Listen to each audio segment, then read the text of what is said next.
Hey guys! Behind me is what you have all been waiting for, including myself, which is the grand reveal of the brand new walk-in 8-foot by 10-foot chicken coop in our backyard for the ladies and single gentlemen. I am so excited to share this with you. I'm going to go over everything. I'm going to give you a walking tour, give you all the stats, all the information you probably want to know, or at least I want to share. But before I do that, I want you guys to watch the footage from start to finish. So I started filming from the moment that we brought all the pieces over and started to establish the foundation. So I hope you guys enjoyed this video. And once you finish the full start to finish build, then I will walk you through the whole chicken coop start to finish. I originally purchased these plans through Etsy, which I will link in the description below. However, we ended up making quite a few changes. We pre-built all the flooring and sides and the rafters at Richard's garage and then brought them over to the property once they were ready to be installed. The first step was determining where the 4 corners of the structure were going to go. We dug 4 holes, filled them with gravel, put a little concrete slab on top, and then we got 6 by 6 inch posts and fit them to level out the base of the structure.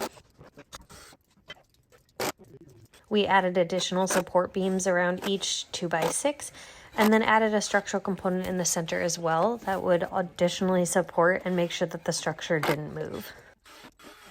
There was a few trees nearby that we had to move, so we cut those down and removed some additional salmon berries so that they wouldn't later on cause problems with the roof of our structure.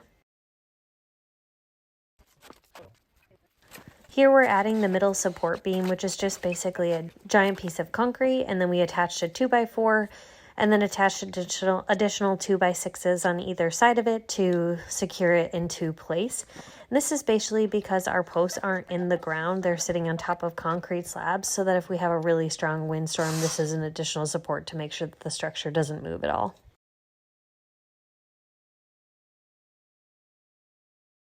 We got 75% of the lumber from friends and neighbors and people in town that were willing to give it to us for free. So you can see here some of these boards were painted. They were from a deck of someone's house that they had taken down.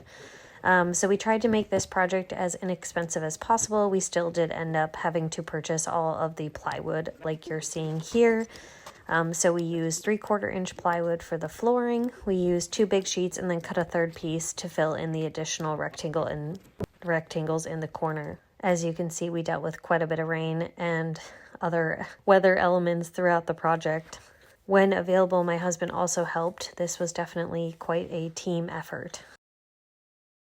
After securing all the flooring, we then put up all the sides. So first was the back. The reason why the posts don't connect all the way to the bottom is because the plans originally entailed to add on an additional nesting box portion, which I already had my own nesting boxes, so I decided to skip that portion and just build it straight down. We didn't make that decision until we had already built the back framing, so we just went ahead with it. We added each side 1 by 1. The front piece was the heaviest because it had all of the window framing. The windows are another piece that I changed about the plans. I got these windows for free. They were from someone's house and they were doing some construction. And they are double paned, really beautiful windows, and I definitely wanted them. So we just made some changes to the framing around the windows to fit our needs. It took a little bit of time to level out the structure and make sure everything was straight. So we did that and secured all the corners appropriately. Up next is the rafters. We bought these little metal rafter ties and we attached them on either side of the structure. There was 6 rafters total, so we just took 1 by 1, attached them to the rafter ties, and then put each rafter into place.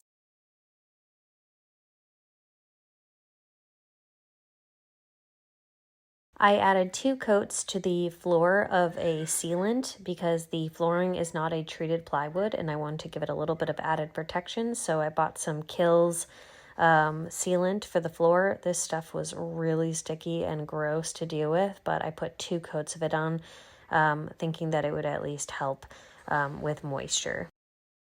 Up next was the T111 siding. So we had 2 full sheets for the 2 sides, for the 8-foot sides, and then the 2 for the front, plus little bits above and below the door, and then almost 3 sides for the full back side of the structure. The T111 was something that we weren't able to gather for free, so we did have to purchase that. They ran about 110 or 120 bucks a sheet, something like that. So that was definitely the biggest cost of this project, I would say.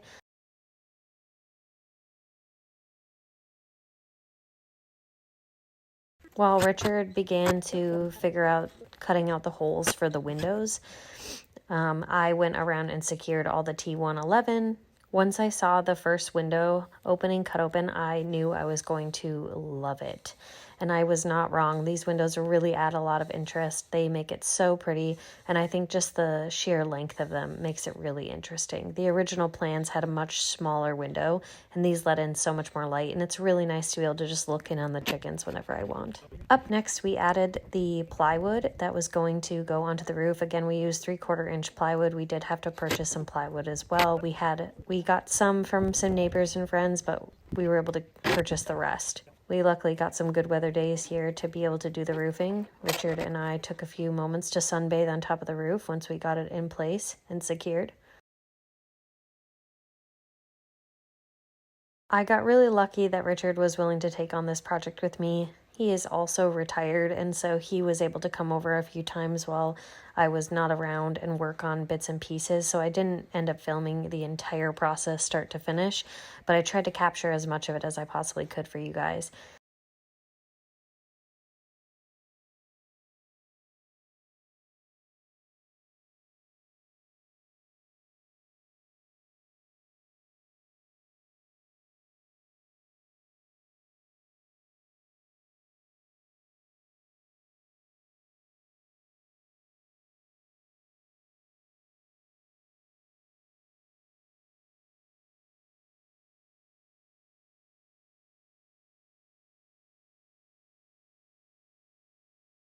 Here we're installing my nesting boxes. This is why I chose not to do the little additional add-on to the outside of the back for the nesting boxes. I was able to fit 6 of these nesting boxes, which I will also link in the description below. I just ordered them from Amazon. I like these ones in particular because they're a great size, they have airflow, and you can easily remove them at any time and clean them, which is what I usually do about once a year, just to wash them out with the hose and make sure that they're nice and clean and not dusty and don't have any chicken poop on them. I only hung them a couple inches off the floor because right directly to the left of that, the roosting bars, so that they were 3-tier high, so that all the chickens had plenty of room to spread out. Up next was finishing the second portion of the roof. So we put down our tar paper. We were also able to gather this from a friend of mine who had an extra roll sitting in his shed. The original plan talked about asphalt shingles, and I had found a person who had some metal roofing available. Richard and I cut all the pieces of the roofing that we needed and gathered it, and it just happened to be the color blue, which I actually ended up loving. Getting to the end of the project, we needed to install the windows. So these did not come with window framing because they were just removed from someone's house, and that was not part of it, but I got them for free, so I wanted to use them. So we kind of had to makeshift this. We're putting on this really sticky tar tape stuff, and basically what we're trying to do is achieve like a nice seal so that water doesn't seep in around that. And then we screwed in through the back of the wooden window frames into the actual 2x4 framing around them. I put on 1 coat of primer around the entire structure. The reason it looks weird is because I only had half a can of gray primer and then the rest was white, so I just used it all up. I ended up finding this color from a friend who had painted her house it. I had tried out 5 different blacks and I couldn't find the right one. I really wanted it to match our house, but the couple previous owners didn't have any record of what color paint they chose, so I was trying to get as close to it as possible. I ended up really falling in love with this color, and when we need to repaint our house in the next 2 years, I will be using this to paint our house as well. As you can see, we've got wooden trim added on around the windows just for a cute finish touch. Those are going to remain white. I like the look of the white and the black because it matches our house, so it all kind of looks all together looks really nice. The chickens and the ducks didn't seem to mind me going in and out all day, painting and screwing things in left and right. They were very patient with our process, and they really didn't even mind the saws or the really loud noises. Painting on T111 is kind of a pain because you have to take a brush and go in every single crease, and you have to get to the right and the left of the crease, otherwise you can see leftover bits of the primer, which really annoyed me, but I stuck it out and got it all done. I did add another coat of white paint on top of the window trims, and then I also added little strips of T111 above and below the door to give it a really finished look, and then I painted those to match as well. And the last thing that I didn't have a chance to record because I honestly just forgot to take out my camera was adding on these corner pieces. So since the T111 didn't actually connect, I purchased these metal corners, and then I painted them white to match our house corners, and then I tacked those onto the corners, so you'll see those at the end. Okay guys, I hope you enjoyed that video. Like I said, I tried to capture as much of it as possible. When I initially came to my father-in-law with this build, it was Christmas time, and after Christmas I remember him saying, like, send me the links to the plans.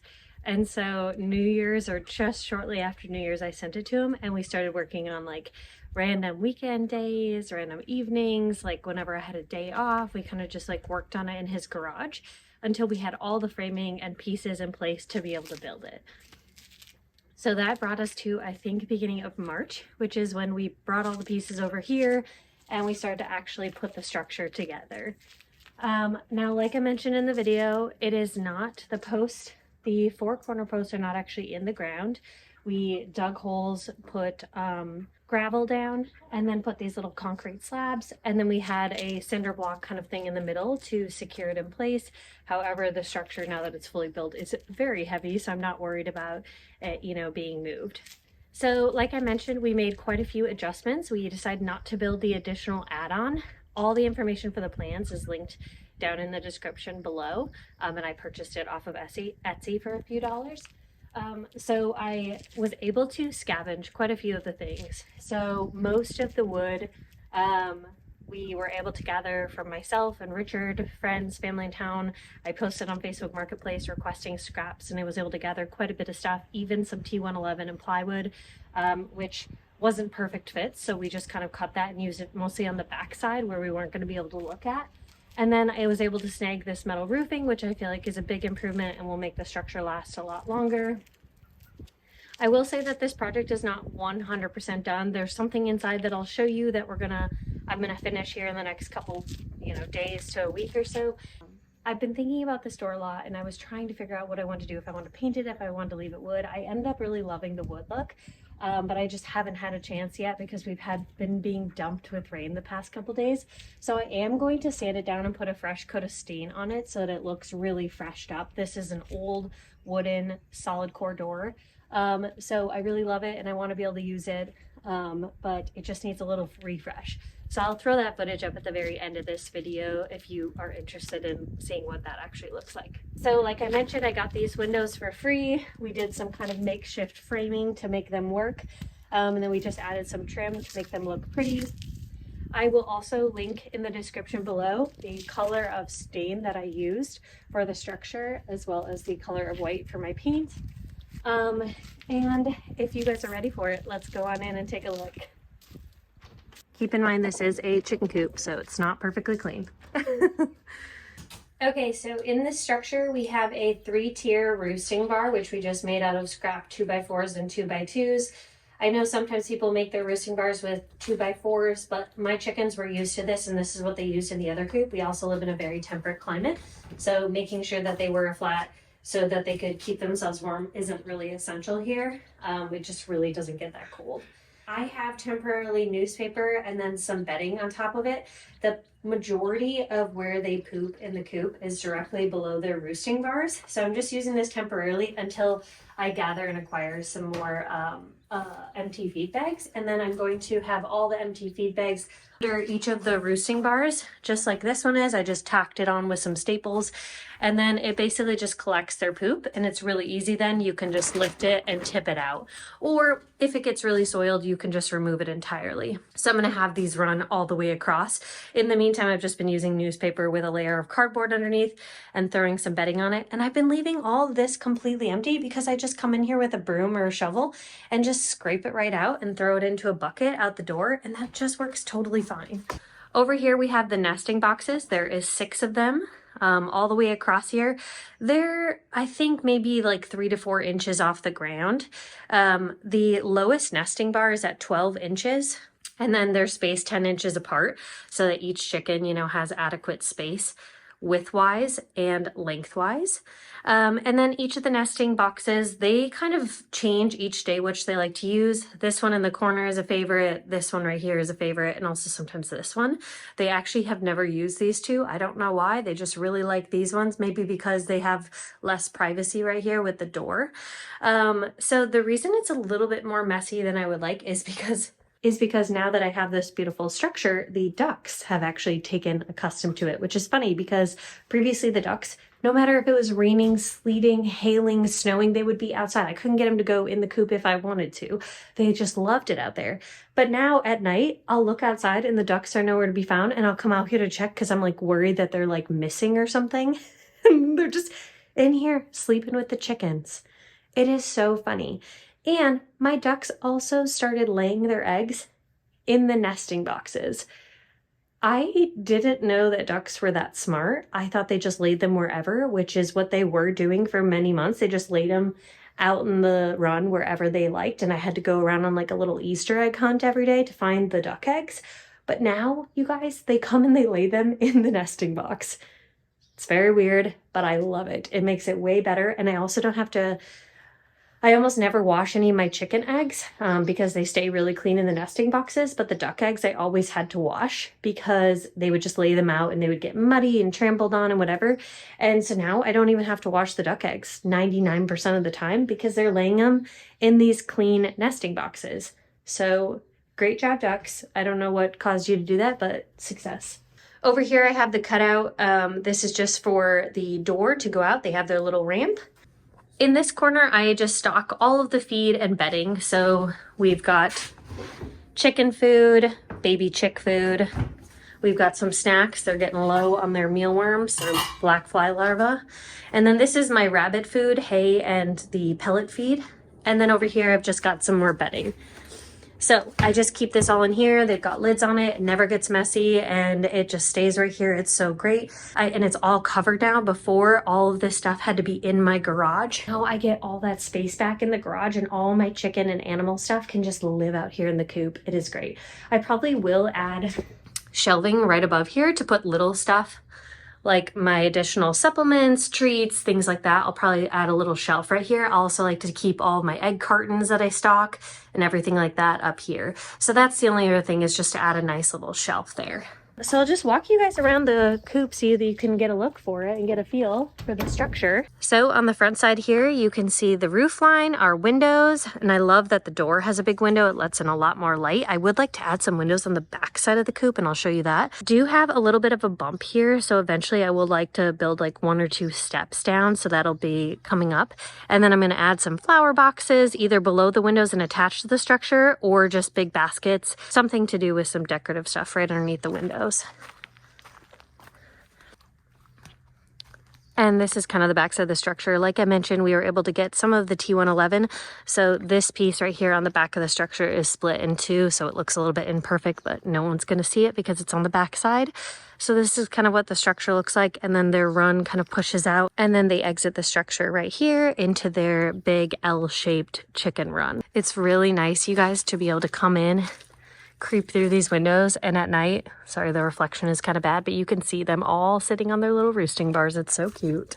And then I had the fencing. I just had to make some movements and changes to the fencing to incorporate this run. So I've got their electric fence still set up all the way around the perimeter. And then I have a little gap here for this door, just a little scrap wood door that we built.